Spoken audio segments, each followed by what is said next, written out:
بسم اللہ الرحمن الرحیم اعوذ باللہ من الشیطان الرجیم بسم اللہ الرحمن الرحیم الحمد للہ رب العالمین بارئ الخلائق اجمعین والعاقبۃ لأہل التقوی والیقین الصلاة والسلام علی رسولہ الکریم سیدنا و مولانا ابی القاسم محمد اللہم صلی علی محمد وآل محمد ثم الصلاة والسلام علی اہل بیتہ الطیبین الطاہرین المعصومین اما بعد فقد قال اللہ سبحانہ وتعالی فی سورة البقرہ بسم اللہ الرحمن الرحیم الف لام میم ذالک الکتاب لا ریب فیہ ھدی للمتقین الذین یؤمنون بالغیب ویقیمون الصلاة ومما رزقناهم ينفقون والذين يؤمنون بما أنزل إليك وما أنزل من قبلك وبالآخرة هم يوقنون أولئك على هدى من ربهم وأولئك هم المفلحون. محترم مومنین و مومنات، ناظرین و ناظرات، سامعین و سامعات، المہدی سینٹر بروکلن نیو یارک میں بسم اللہ سے والناس تک الیکٹرانکلی شروع ہونے والے درس تفسیر قرآن مجید بنام سخاوت القرآن کی آج 13ویں نشست ہے، اور 12ویں نشست میں ہم نے سورۃ البقرہ کا آغاز کر دیا تھا اور 2 آیتوں کی تفسیر مکمل ہو چکی تھی. گفتگو یہاں پہنچی تھی کہ یہ کتاب جس میں کوئی شک نہیں متقین کے لیے ہدایت ہے. آج کا درس یہاں سے شروع ہو رہا ہے کہ متقی کون ہے جن کے لیے یہ کتاب ہدایت ہے. ویسے تو اسی قرآن نے کہا ھدی للناس، لوگوں کے لیے ہدایت ہے. ویسے حقیقتاً سمجھا جائے تو ھدی للخلق، یہ تو خلق کے لیے ہدایت ہے. تو یہ جو کہا گیا کہ متقین کے لیے ہدایت ہے، اس کو مختص متقین کے ساتھ کیوں کیا گیا؟ اس کا جواب یہ ہے کہ دراصل ہدایت کا مرکز بنا کے بھیجا گیا، اس کو ٹول بنا کے بھیجا گیا سب کے لیے، مگر ابزارب وہی کریں گے گائیڈنس کو جو پائس ہوں گے، متقی ہوں گے. بات سمجھ میں آگئی؟ جیسے امامت مولا کائنات کی ساری کائنات کے لیے، آپ امام الکل ہے، مگر آپ کا لقب کیا ہے؟ امام المومنین بھی نہیں، امام المتقین. اس کا مطلب یہ ہے کہ یوم ندعو کل اناس بامامہم، قیامت کے دن جو امام کے ساتھ اٹھائے جائیں گے لوگ، کون لوگ امام علی کے ساتھ اٹھائے جائیں گے؟ جو متقی ہوں گے. قرآن ہدایت ہے متقین کے لیے، مولا علی کی امامت ہے متقین کے لیے. القرآن مع علی وعلی مع القرآن. اب وہ متقی کون ہے؟ آج کا درس یہ ہے. اب یہ ایک ایک کر کے صفت آ رہی ہے. صفت نمبر 1، الذین یؤمنون بالغیب. پہلی صفت یہ بیان ہو رہی ہے وہ جو غیب پر ایمان رکھے. اب غیب سے مراد کیا ہے؟ انما الغیب للہ. قرآن کہتا ہے کہ غیب اللہ کی طرف سے ہے.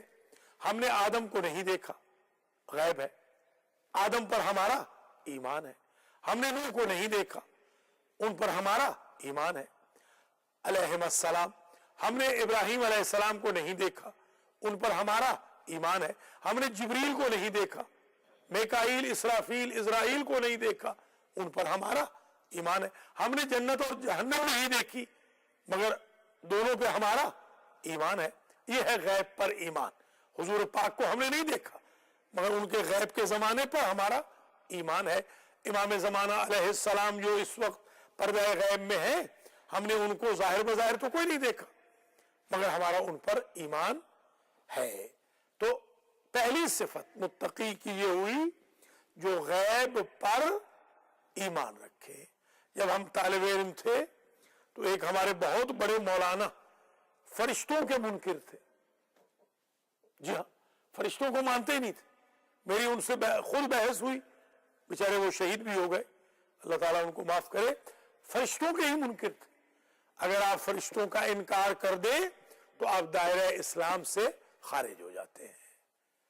تو الذین یؤمنون بالغیب پہلی نشانی متقین کی سورہ بقرہ میں یہ ہے کہ مومن متقی وہ ہے جو مؤمن بالغیب ہوں.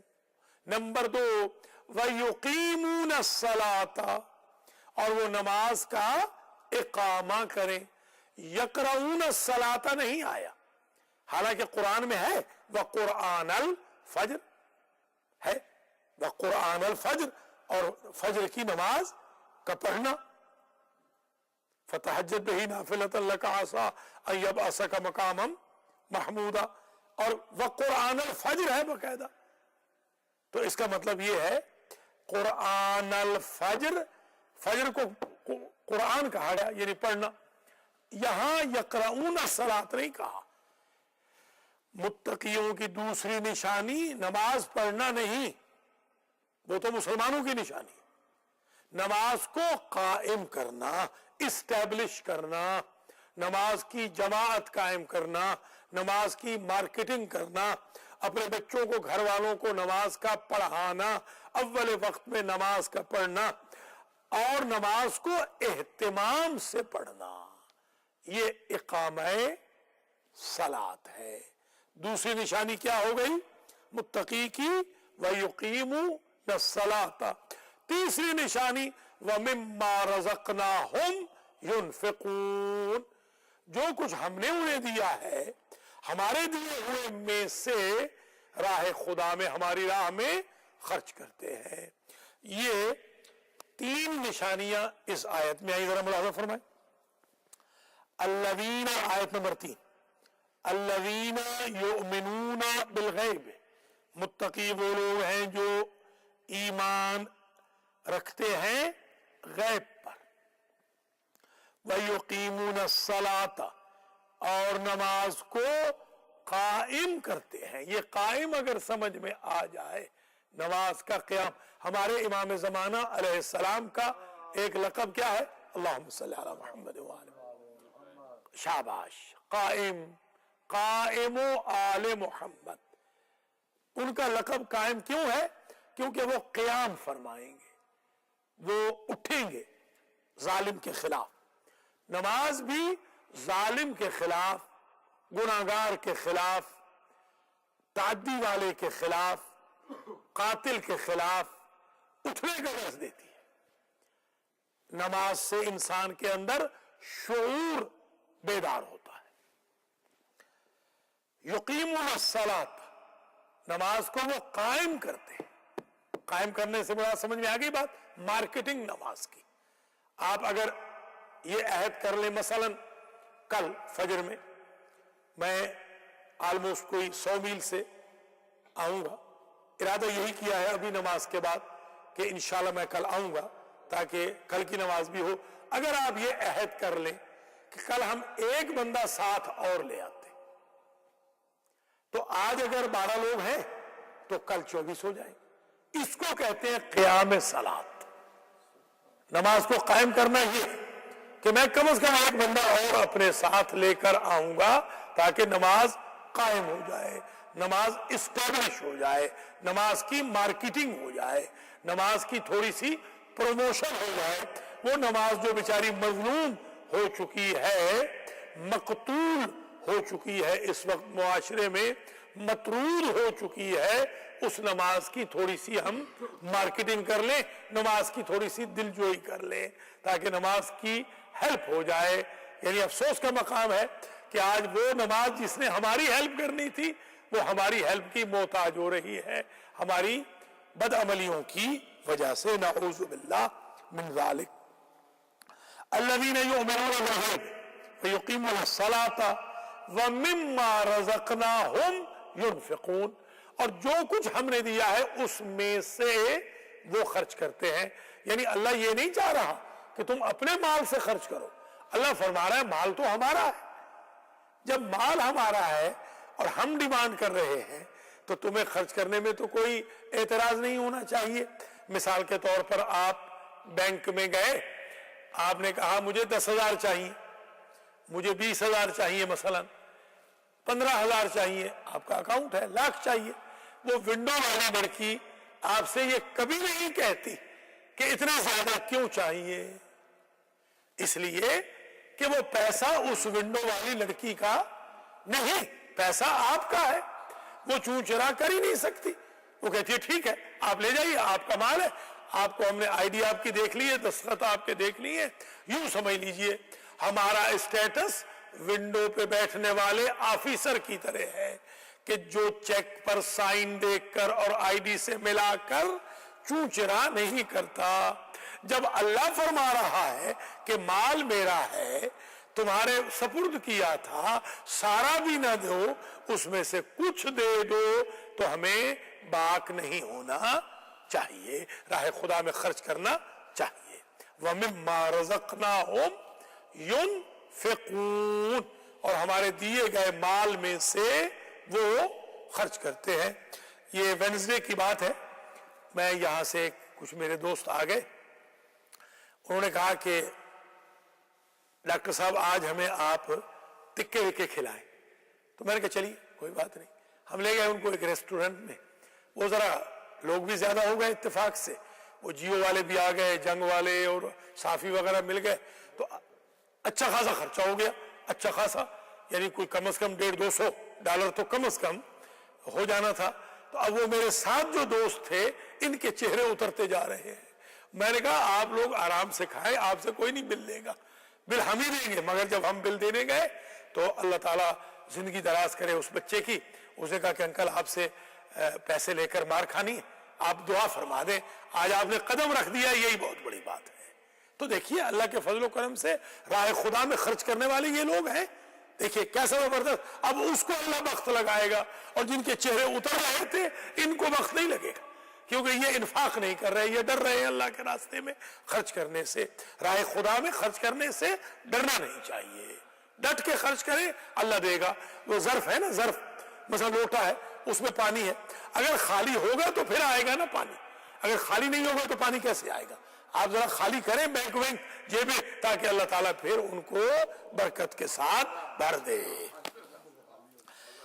وَمِمَّا رَزَقْنَاهُمْ يُنْفِقُونَ، وہ کیا ہے چودھری صاحب؟ رہا کھٹکا نہ چوری کا، دعا دیتا ہوں رہزن کو۔ وہ سو رہا تھا نا، اس نے کہا کوئی لاکھ واک نہیں لگاؤں گا، اس نے کہا لٹ گیا ہوں، اب کیا لاکھ لگا۔ اللہ تعالیٰ بہرحال ہمارے بھائی بہنوں کے رزق و مال میں برکت عطا کرے، اور ان کو انفاق فی سبیل اللہ کی توفیق خیر مرحمت فرمائے۔ میں اپنے پہلے دروس میں جن کی ٹیپس بھی ہیں عرض کرتا رہا ہوں، آج بھی عرض کروں گا، انفاق راہ خدا میں خرچ کرنا یہ اتنی بڑی نیکی ہے کہ اللہ اپنے دشمن کو بھی جہنم سے بچا دیتا ہے سخاوت کی وجہ سے۔ حاتم طائی مسلمان نہیں ہے مگر وہ جہنم میں نہیں جلے گا۔ سامری کافر تھا، مشرک تھا، پوری قوم اس نے برباد کر دی تھی، مگر جب وہ واجب القتل ہوا اور حضرت موسیٰ علیہ السلام اسے قتل کروانے لگے تو اللہ کی آواز آئی، موسا اسے قتل نہ کروا اس لیے کہ یہ سخی تھا۔ تو اگر یہ میرا درس 13واں سمجھ میں آ جائے تو میرے بھائی بہن راہ خدا میں خرچ کرنے سے دریغ نہ کریں۔ پھر رنگ دیکھے کیسے لگتے ہیں، دنیا میں بھی کیسے رنگ لگتے ہیں۔ الذین یؤمنون بالغیب ویقیمون الصلاۃ ومما رزقناہم ينفقون۔ اب تک کتنی نشانی آ گئی متقی کی؟ 3۔ اب آ جائیے چوتھی نشانی، والذین یؤمنون بما انزل الیک وما انزل من قبلک۔ چوتھی نشانی یہ ہے وہ متقی وہ ہیں کہ جو ایمان رکھتے ہیں اس پر جو اے میرے حبیب آپ پر نازل کیا گیا، یعنی یہ قرآن یا حدیث قدسی جو آپ پہ نازل ہوئی اس پر بھی ان کا ایمان ہے۔ قرآن کی کسی آیت کو بھی وہ رد نہیں کرتے۔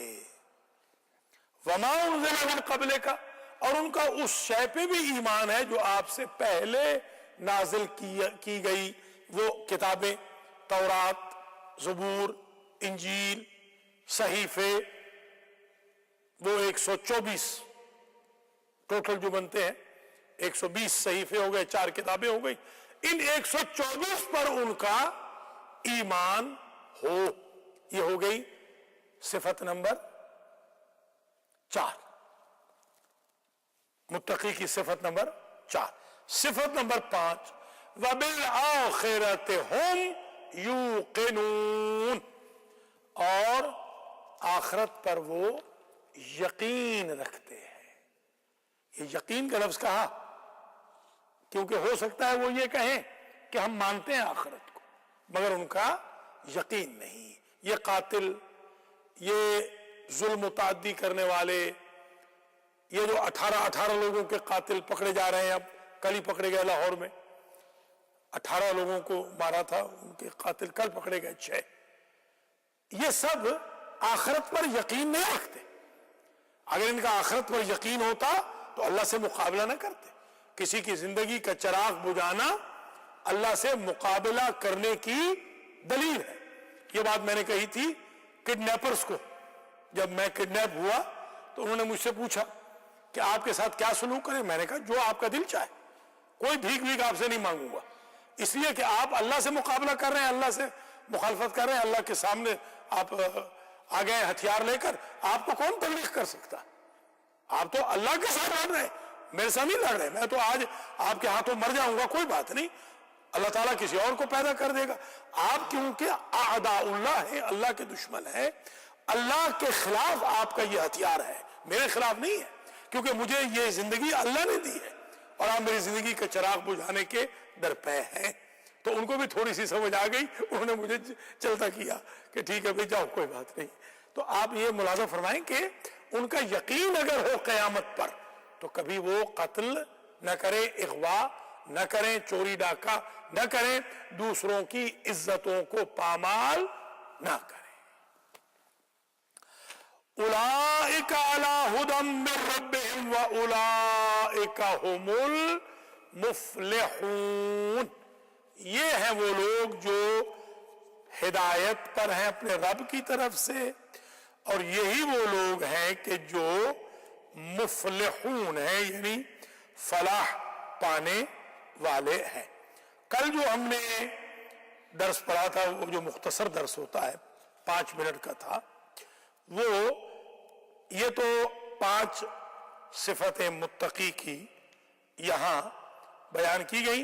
اس میں جو کل ہم نے پڑھا تھا اس میں 12 صفتیں تھیں، یاد ہوگا 12 صفتیں متقی کی بیان ہوئی تھی۔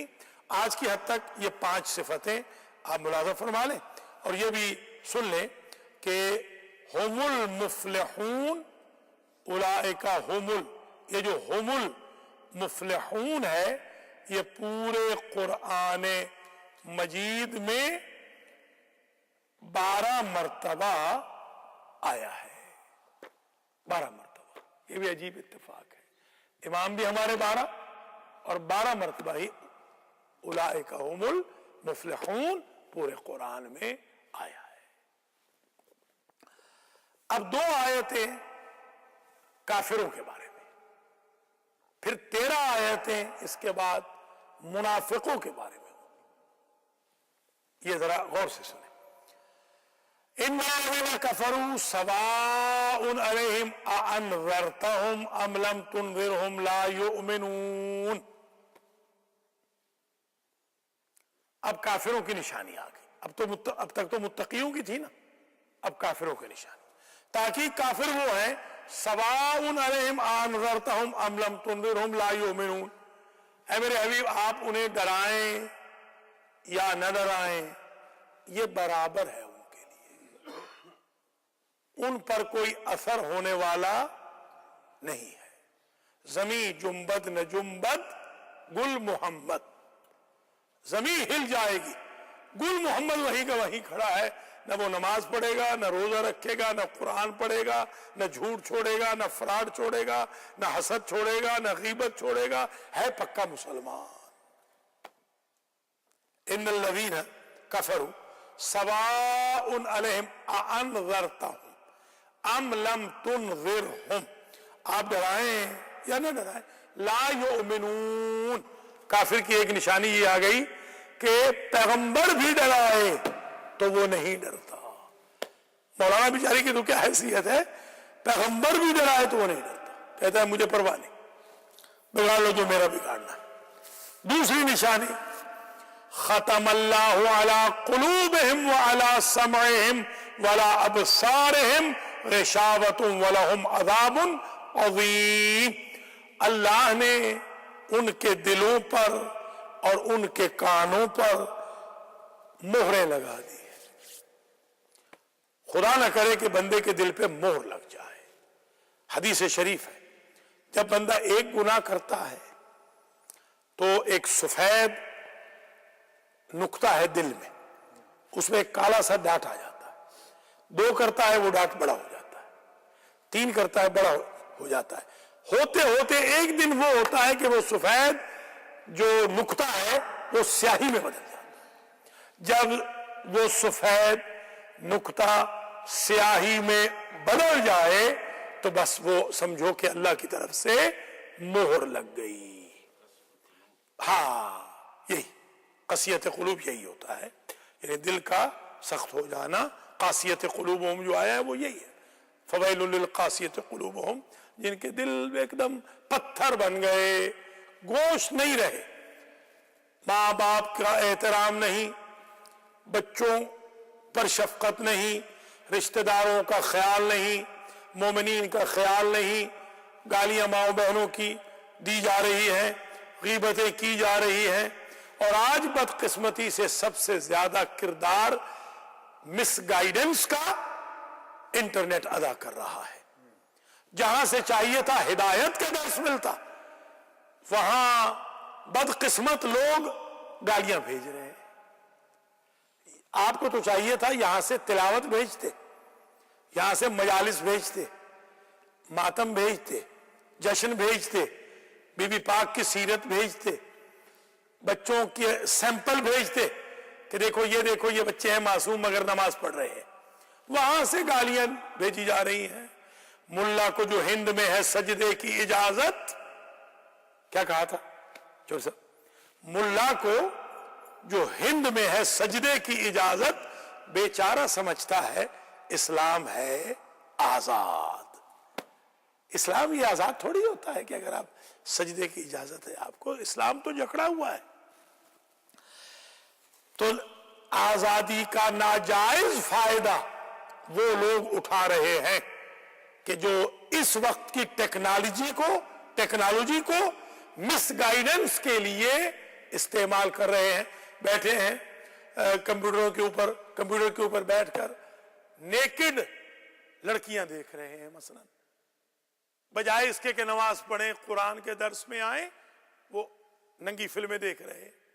یہ سب سے بڑی اور بری چیز ہے مس گائیڈنس کے لیے. اور وہ ماں باپ کبھی معاف نہیں ہوں گے کہ جن کی غفلت کی وجہ سے ان کی اولادیں یہ حرکتیں کر رہی ہیں، وہ کبھی معاف نہیں ہوں گے.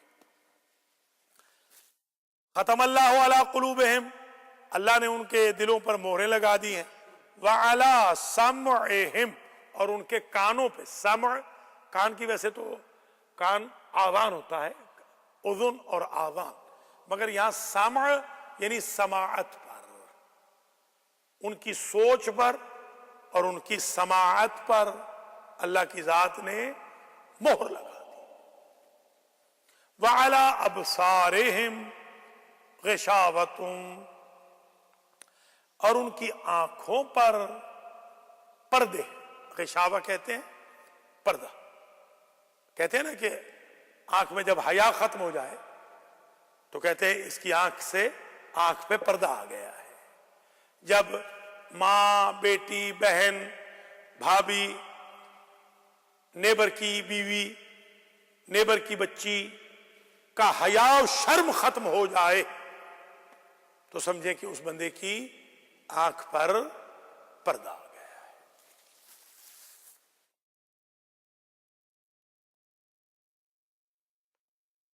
وَلَهُمْ عَذَابٌ عَظِيمٌ، اور ان کے لیے ہے عذاب عظیم۔ اب دیکھیے مثلا یہ اب سب کو پتا ہے کہ سیٹرڈے کو صبح کے وقت مثلا 5:30 بجے درس قرآن آتا ہے۔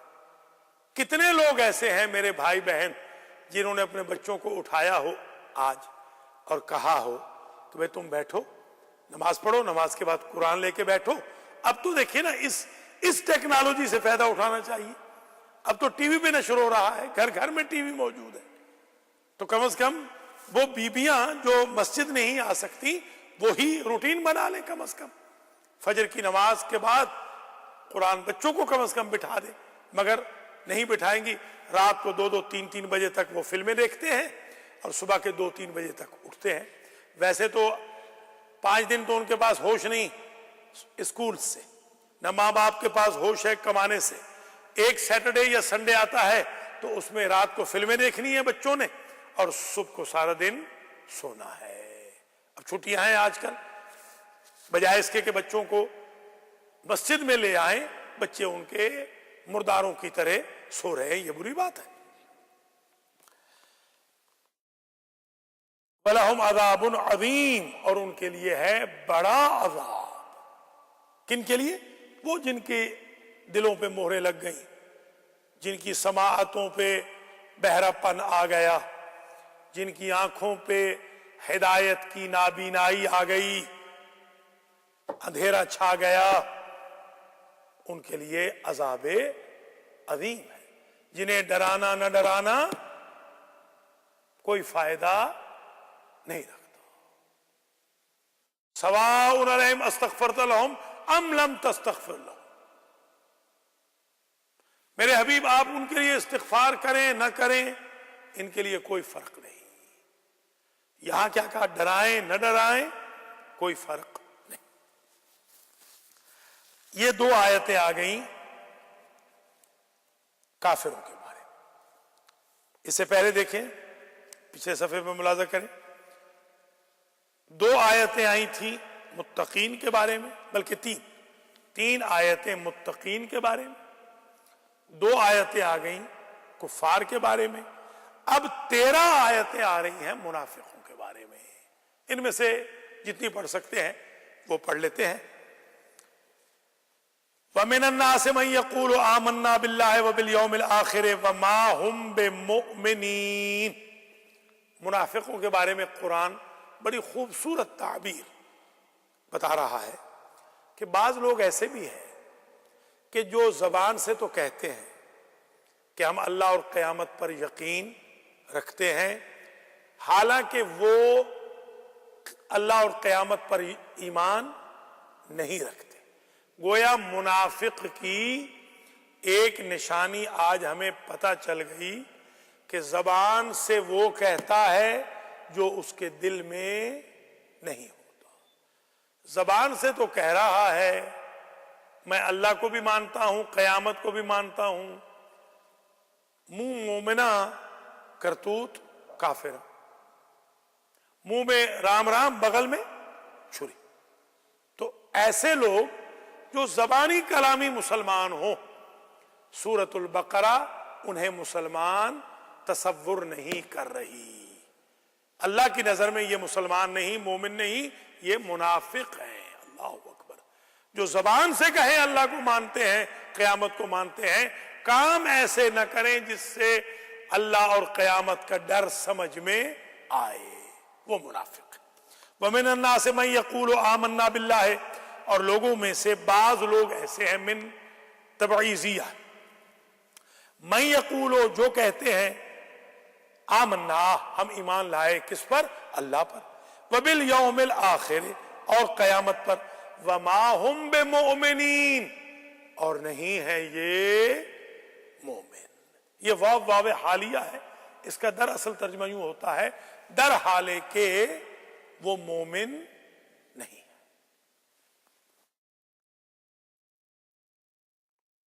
یہ تو ہو گئی سمجھ لیں پہلی نشانی، کہ زبان سے کہیں اور دل ان کا خالی ہو ہدایت سے۔ دوسری نشانی، یخادعون اللہ والذین آمنوا، یہ دھوکہ دیتے ہیں، خدعہ کہتے ہیں دھوکہ، یہ دھوکہ دیتے ہیں اللہ کو، یعنی یوں کہنا چاہیے کہ دھوکہ دینے کی کوشش کرتے ہیں، ویسے تو دھوکہ کیا دیں گے، وہ اللہ کو کیا دھوکہ دیں گے، اپنے تئیں وہ یہ کہہ رہے ہیں کہ ہم اللہ کو دھوکہ دے رہے ہیں، اللہ سے چیٹنگ کر رہے ہیں، اللہ سے چیٹنگ کر رہے ہیں، کہ لوگوں کے سامنے آئے تو ماشاءاللہ بسم اللہ الحمدللہ صدقے بارے، اور چن بخلوت میرمند کار دیگر نند، خلوت میں جاتے ہیں تو عیاشیاں سامنے ہوں تو بڑی اطاعتیں۔ ہاں ہنس رہے ہیں، کوئی وقت یاد آ گیا۔ ہم ابھی پچھلے ہفتے گئے اٹلانٹک سٹی، ہم نے مجلس پڑھی، تو جس کی بھی ہمیں کال آئی، ہم ہیں ذرا جولی طبیعت کے، جس نے بھی ہمیں کال کی پچھلے سنڈے کو، بلکہ سیٹرڈے سے ہم نے شروع کیا، واشنگٹن جا رہے تھے، راستے میں 20-25 کالیں آئیں، حضور کل کا کیا اسکیڈول ہے؟ کل اٹلانٹک سٹی جانا ہے۔ ظاہر ہے اٹلانٹک سٹی خدا نہ خواستہ ہم نے گیمبلنگ کے لیے تھوڑی جانا ہے، ہم نے تو مجلس کے لیے جانا ہے۔ ہم نے کہا بھی کہ اٹلانٹک سٹی میں زندگی کی پہلی مجلس سے عزا پڑھ رہا ہوں بی بی پاک سلام اللہ علیہا کے بارے میں، اور میں نے بڑا انکریج کیا کہ آپ لوگ مجلس کرائیں، درس بھی کرائیں، اس لیے کہ مکے کا ماحول بھی اٹلانٹک سٹی ہی کی طرح تھا جب حضور پاک آئے تھے۔ کسی برے ماحول میں حاجی کا جانا کوئی بری بات نہیں، وہاں برے ماحول میں رنگنا بری بات ہے۔ یہ ہمارے ساتھ بالکل شراب خانے الحمدللہ، مگر ہم اللہ کے فضل و کرم سے یہاں تہجد پڑھ رہے ہیں، ہمارے نیبرہڈ میں شراب خانے مگر ہم یہاں پر الحمدللہ قرآن پڑھ رہے ہیں۔ تو یہ نیبرہڈ میں یا کسی شہر میں برائی ہونے سے مطلب یہ نہیں ہے کہ اس میں رہنا جائز نہیں، یا اس میں وہاں پر مسجدیں بھی ہیں، پرسوں ہی دیکھی زبردست مسجد، پچھلے سنڈے کو دیکھی، بہت ٹاپ کی مسجد ہے، وہاں پر مسجدیں بھی ہیں، 3 مسجدیں ہیں وہاں پر۔ وَمِنَ النَّاسِ مَن يَقُولُ آمَنَّا بِاللَّهِ وَبِالْيَوْمِ الْآخِرِ وَمَا هُمْ بِمُؤْمِنِينَ يُخَادِعُونَ اللَّهَ وَالَّذِينَ آمَنُوا، یہ دھوکہ دیتے ہیں اللہ کو اور مومنوں کو، یہ اللہ تعالیٰ کو دھوکہ دیتے ہیں اور مومنوں کو۔ وَمَا يَخْدَعُونَ إِلَّا أَنفُسَهُمْ، یہ دھوکہ نہیں دیتے مگر خود کو۔ وَمَا يَشْعُرُونَ، اور یہ شعور نہیں رکھتے، جانوروں کی طرح ہیں۔ اللہ کو کون دھوکہ دے سکتا ہے؟ مومنوں کو کون دھوکہ دے سکتا ہے؟ اصل میں تو دھوکہ اپنے آپ کو دے رہے ہیں، اپنی ہی بربادی کا سامان کر رہے ہیں۔ نہ اللہ کا کچھ بگڑے گا، نہ مومنوں کا کچھ بگڑے گا تو خود ان کا۔ آخری آیت پڑھتے ہیں، فی قلوبہم مرض، ان کے دلوں میں نفاق کا مرض ہے۔ فزادہم اللہ مرضا، اللہ ان کے مرض نفاق میں اضافہ کرتا ہے، یعنی اضافہ ہونے دیتا ہے۔ اللہ تعالیٰ کہتا ہے ٹھیک ہے، میں ہدایت کا دروازہ تمہارے لیے بند کر دیتا ہوں، منافقو جاؤ جہنم میں جاؤ۔ فی قلوبہم مرض، ان کے دلوں میں مرض پہلے سے تھا، آج نہیں۔ کہ پہلے سے ہی بے ایمان تھے.